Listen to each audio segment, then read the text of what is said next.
Good afternoon, ladies and gentlemen. What we're going to go through right now is some do's and don'ts on a DB-2. I'm going to go over the DB-3 follow focus retrofit for a DB-2 so that you can have a very good functioning follow focus mount. The old ones were a diving board, and this will allow you to use the follow focus mount from a DB-3 on the DB-2. It's a very inexpensive upgrade, and you'll like it. It gets rid of that diving board effect. The tools that you will need a Pro camera plate. It can be a 6-inch, 9-inch, 12-inch, doesn't matter. You will need a 5/32 Allen wrench. You will need a 9/64 Allen wrench. You will need a 5/64 Allen wrench, a Phillips head screwdriver, and a 3/32 Allen wrench. Now, talking about the 3/32 and the 5/64, you wouldn't need this because you're not going to do the installation. This installation of the follow focus or the DB-3 follow focus bracket on the DB-2 has to be done here because we have to tap two holes here and here, which is not on your DB-2 at the moment. The DB-2s that we manufacture today have these holes already installed. So if you bought a DB-2 from us on this line, it came with the DB-3 follow focus mount on it. This that I'm talking about is for folks that have an older DB-2 and they would like that DB-3 follow focus upgrade. So I have a sled here. I've taken the lid off the sled, and I'm going to show you the holes that the DB-2 or the DB-3 mount into through the cover plate into the center post, and how one goes about mounting the DB-2 onto a Pro sled. So I'm going to stand this sled up for you, and I'm going to move this around here so that you can see there are 3 conical bores, and there are 4 threaded holes right there. Now I'm going to show you how to mount the DB-3 follow focus onto a DB-2. This is the little bracket adapter that we manufactured to mount on here, and that's why we have to hand tap these 2 holes. This guy goes on just like that. It lines up with these 2 holes that we hand tapped, and take some little 440 screws and tie this little puppy down really good. And then you have 2 more screws that go in here. This is why you need the 5/64 wrench, or why we use it. You actually wouldn't get this unless you were standing in the shop and you wanted to do it. I'm just showing you what we do. Oh, I put it in there. There we go. All right, so that is the follow focus adapter for the DB-2 mounted on there. Now we simply stand up the DB-3 follow focus unit, put in our 3 normal bolts that come with it, set it on there. And where did my thing go? This is not the right one. You actually needed a 7/64. I'm sorry. There we go.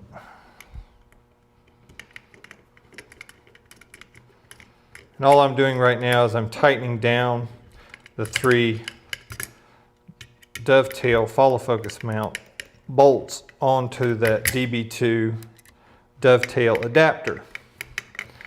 And this is something you probably will only do once in your life, or technically we only do once in a DB-2 or DB-3's life.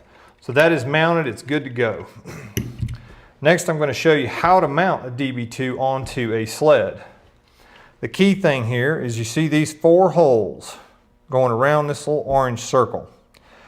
Right now I can't look in there and I can't see 2 open holes to put a screw in. So what you're going to do is you're going to either use your side-to-side knob or your fore and aft, you're going to turn those until 2 holes are visible. Now, the 2 holes on this side are visible.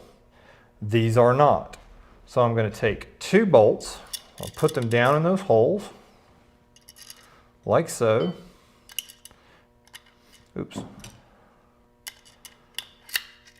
Using my 9/64 wrench, I'm just poking them down in there. Now they're sticking out the bottom. Now I'll set that down. I'll pick my sled up. And I'm going to get my cover plate. Now the cover plate on a Live electronics, which is the newer electronics, has a slot cut in it, and the 4 mounting holes are on this side. I want my slot facing this battery of connectors, which would be to the rear of the sled, like so. And then you just kind of eyeball that so that your corners are on straight. And I'm going to pick up my DB-2 with my my 9/64 Allen wrench, and I'm going to set them on the 2 appropriate mounting holes. And then I simply take the bolts down a little bit so the whole thing still shakes, right? Now this is up pretty high, so yours probably won't be up so high. Now, with those bolts down in there, bottomed out and then backed off just a hair, I can move the donkey box. I have some play. I'm going to rotate the side to side or the fore and aft knob, whichever one you are using, to find those other 2 mounting holes. And it's black in there, so you got to do a little digging. Get my 2 holes, or my 2 bolts.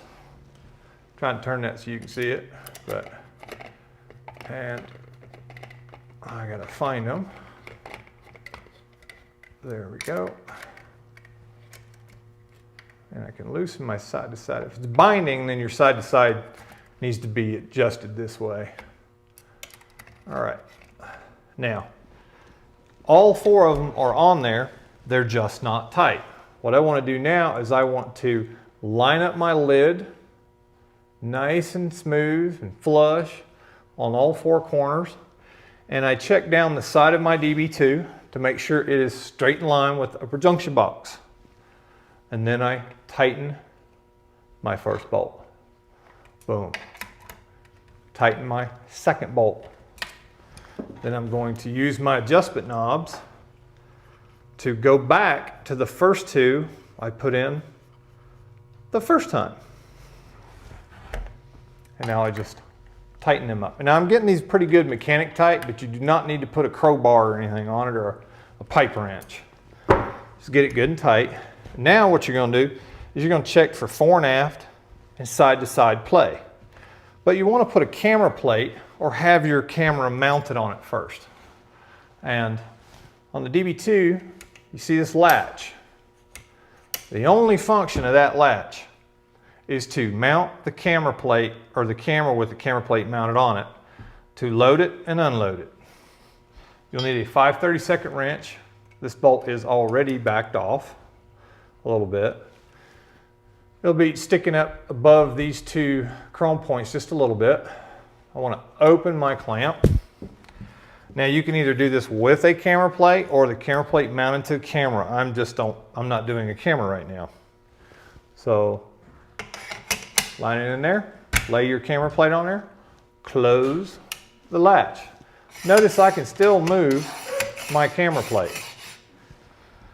I use my 5/32 wrench to tighten the lockdown screw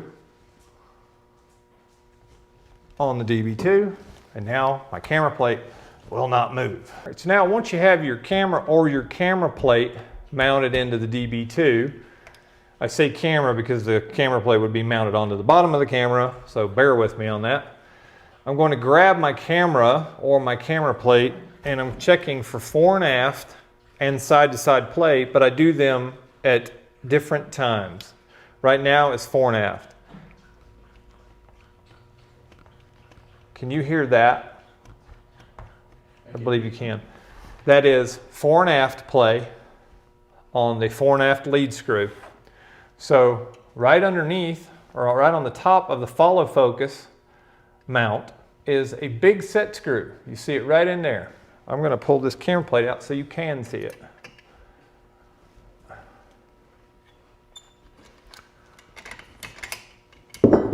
It is right there. And I'm going to show you where the side to side is so I don't have to take the camera plate off again later. If I rotate this, right underneath the clamp, you will see another set screw. And it takes a 5/32 wrench.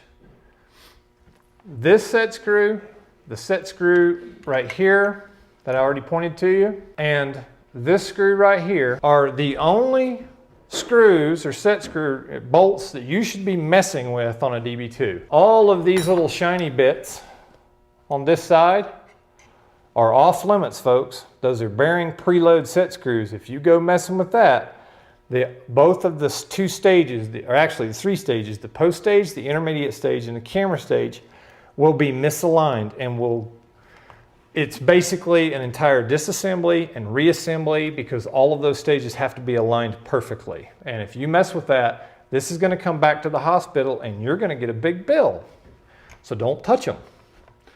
All right, we're going to put our camera plate back in here. You might have a camera mounted on it, and that's fine. We're going to tighten this guy back down.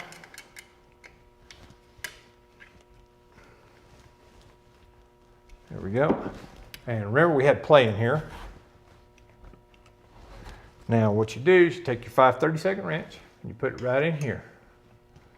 Remember, the one in front of the follow focus is the one for fore and aft. And we're just going to tighten that a little bit. And actually what I would do if I were you is I'd take it all the way out, drop it on the floor like I did. I'd get myself some Loctite 242. I would put it on that and I would reinsert it into that hole so that the tension that you place on it stays there. Now, the tension on that set screw directly impacts the tension on this knob. Now, there are some folks out there that are like, well, I'll just back that off and make that easier to turn this knob. Well, when you do that, you introduce play into the system at your own detriment. I wouldn't do that. Now, I'm just turning the set screw until I no longer have any play in my DB2. But I also want to check the tension on my fore and aft knob and make sure I don't get it too tight.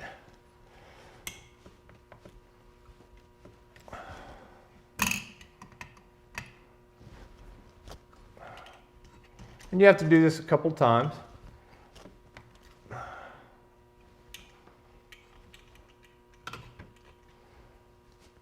There we go. That's that. And you leave that alone. Now we're going to do the side to side. I'm grabbing the DB2 from the side and the center post. Now going back and forth, and you'll be able to hear this. It's simple adjustment of this set screw. So pull out the set screw, which is Loctited in, by the way, when we build them, but people like to mess with those things. This is simply correcting wear and tear on this product.